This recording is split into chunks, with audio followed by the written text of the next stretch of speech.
If I say that the world is round and someone else says it's flat, that's worth reporting. Should we still debate whether the Earth is flat? Like they used to think the sun went around the Earth. Everybody say that's scientists. Well, he's so smart. Other science refuted it. Right, but back then, like everybody at that time thought that guy was smart. Why at this time do we think that the Earth goes around the sun? There's an overwhelming science that the Earth was flat, and there was an overwhelming science that you'll learn over time. We were the center of the world. You're just taking an authority's word for it, and all we're saying is be skeptical. Sure. And while you're being skeptical, there's a bunch of evidence that's totally against the mainstream version. And while you're being skeptical and looking at that evidence, you start compiling more and more of the evidence until you become like me, you know the truth. I don't believe the Earth is flat and motionless. I know it is. There was a lot of things that I thought I knew that now suddenly turned out to be completely different. They can't just impose stuff on us. They have to tell us about it and wait for our consent. And silence is considered consent.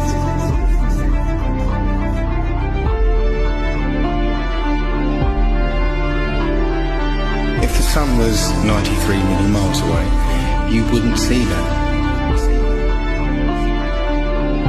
We see in perspective. That is, the horizon is at our eye level. And as things recede from us, they tend to converge to the center of that horizon line, to a place that's known as the vanishing point. The sun rotates around us and only appears to rise and set because of the way our vision works.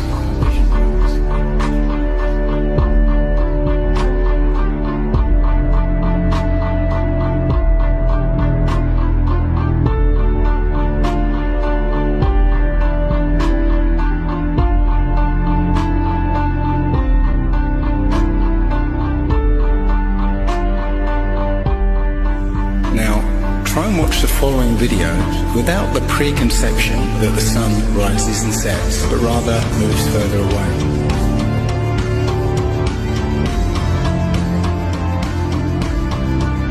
The images of your world with curves or as a ball are CGI. You've seen those images all your life. They're paintings, they're computer-generated images, or a little of both. Anything with a curve and the Earth is a fake. It's a fraud. You have never, with your naked eyes, ever seen the Earth as a ball from space. You never have. But you just have blind faith that that's what it looks like. If the Earth were actually a big ball, the horizon should sink as you ascend, not rise to your eye level, and it would dip at each end of your periphery, not remain flat all around, the horizon rising with the camera level and remaining perfectly flat, 360 degrees around. All the ancient cultures from the beginning of time have depicted a flat, kind of enclosed Earth. So we have this flat Earth cosmology all the way up into the 1900s when a big push was made to live on this round spinning ball flying around the sun. They are basically placing us on a speck of dust flying through infinite space where it was made from this accidental Big Bang. And we really don't mean very much, and everything is kind of an accident, and it kind of leads you into this mentality where things are meaningless. It doesn't matter what you do in life, but the more you research, the more you'll find that you can't prove the spinning ball Earth unless you're suffering from cognitive dissonance and you've been programmed your entire life. All scientific experiments show that we're being lied to about what mainstream science is saying about the Earth. If a pilot is flying around the curve of the Earth, then he should be dipping the nose down every 5 minutes. He should be dipping the nose down to stay around the curve. That's absolute proof that a plane flies over a flat surface rather than a curved one.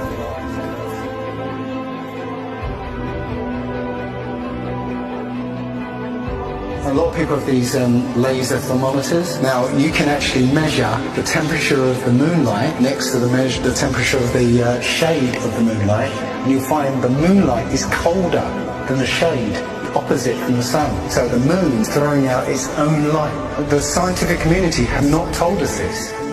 Mainstream science says that we can see the curve visible at 35,000 feet, but when we're watching an amateur balloon flight without a fisheye lens or a wide-angle lens on it, there is no curve to be seen.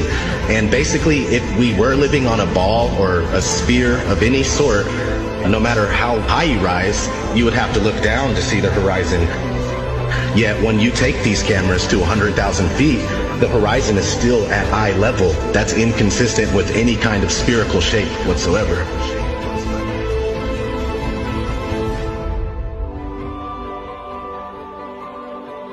Others. They've got smaller gatekeepers for the flat earth that they've brought in to distort the message, and they give fake flat earth arguments, hoping that you'll reach them before you reach someone like me, and then you'll hear their stupid arguments saying that gravity's real, but the flat earth disk is constantly rising, and that's what causes us to, things to fall. They'll give explanations like this, which to any sound thinking person will totally reject, and then they'll totally reject the entire flat earth model based on these little bits of disinformation that are being given.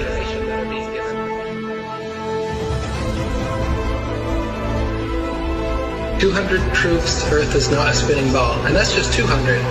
I came up with 200 because William Carpenter came up with 100 in the 1800s, and I wanted to double it. I could come up with 400 if you give me enough time and incentive. People are doing it right now. Scientists vote that the Earth is flat. Because it's actual, observable, testable, repeatable, natural science that we can do ourselves. The kind of science, in quotes, that you're getting from these figureheads is not observable, testable, repeatable, natural science that you can do yourself. It's stuff that they claim that only they can do with a Hubble telescope. Only we can take images, CGI images of fake planets with our Hubble telescope. You can't. Condemnation without investigation is the height of ignorance. And I think that, Einstein was right about that. I don't believe in anything, but I do investigate everything. I don't just take things at face value or take somebody's word for it. I want to know for myself. And if I can't know for myself, then I will happily be in the place of not knowing. They need to have some authority figure telling them answers, and they're going to believe that, and that makes them feel safe. But me, I'm the opposite, where I like to be skeptical, and I think everybody would be better off if they did that instead of just believing some authority figure that tells you you're on a spinning ball that was exploded out of a big bang and you're a monkey man that evolved. It's ridiculous, and it's obvious why they're doing it. They want you to think you're a monkey, a purposeless accident that comes from nothing. while they steal $50 million of your tax money every day. The motive is obvious. CGI images of fake planets with our Hubble telescope, but you can take a regular telescope and you can see that the images they give you are complete nonsense, cartoons, and what it actually looks like is pulsating lights in the sky.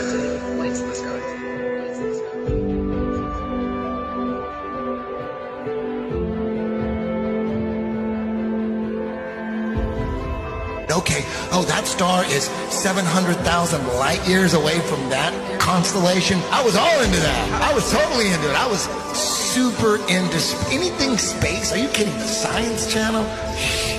Oh my God. You had me. You had me so good. With the CGI. With all those CGI DVDs. All those DVDs, BBC Nova, were floating in space, spinning around the sun, and the sun has got some gravitational pull on us, and we got the gravitational pull on the moon. That doesn't make sense. That's not science to me.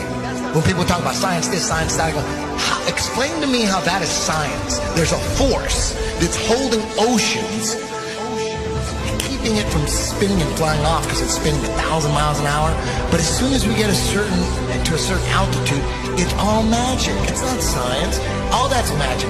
Us floating in space, and we're being connected to the sun. It has this force that's connected. That seems crazy. And we're flying through the universe, and the universe is endless. Like people say, well, if the Earth is flat, where's the edge? Like, where's the edge of this motherfucking universe? We're the center of the world.